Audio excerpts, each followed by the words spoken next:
நீங்க 2 பேரும் போனை கொடுக்கறத பார்த்தா ஆல்ரெடி இருந்த சீக்ரெட்லாம் டெலிட் பண்ணிட்டீங்க போல. உங்களை நம்ப முடியாது. சரிப்பா, ஒன்று பண்ணலாம். நான் என் போனை வைக்கிறேன், நீங்களும் உங்க போனை வைங்க. இனிமேல் வர call, WhatsApp message, Twitter message, Instagram message எல்லாத்தையும் ஓப்பனா காட்டணும். ஓகேவா? ஓகேவா? அப்ப நான் நம்புறேன் உங்ககிட்ட எந்த சீக்ரெட்டும் இல்லைன்னு. என்னப்பா? என் ஒய்ஃப் கிட்ட நான் போனை கொடுத்துட்டேன், நீயும் தாடானா சம்மந்தம் இல்லாம பேசிட்டு இருக்க. போனை குடுறா. என்னடா இவன்?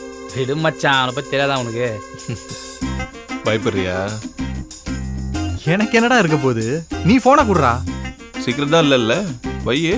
டேய், பிசினஸ்ல நிறைய கால்ஸ் வரும், நிறைய ப்ராப்ளம்ஸ் இருக்கு, எதுக்கு தேவையில்லாம என்ன சொல்றேன்? அப்ப நீ பயப்படுற பிசினஸ் கால் தானே, இல்ல வேற ஏதாச்சும் கால்? டேய் கதிர், நீ எப்படிப்பா? வை. வைக்கிறத பத்திலாம் ஒன்றும் பிரச்சனை இல்லை மச்சான். ஆஃபீஸ்ல இருந்து கால் வச்சு டார்ச்சர் பண்ணுவாங்க, அது எதுக்கு தேவையில்லாம எடுத்துக்கிறேன். கான்ஃபிடென்ஷியல் இஷ்யூலாம் பேசுவோம் மச்சான், அதெல்லாம் ஸ்பீக்கர்ல போட நல்லா இருக்காதுல்ல. இப்ப நீயும் பயப்படுற.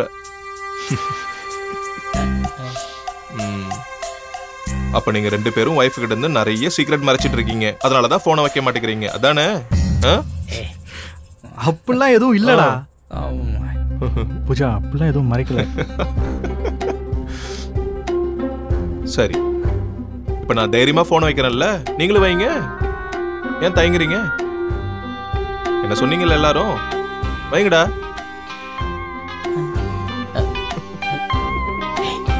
என்னடா கூத்துவா?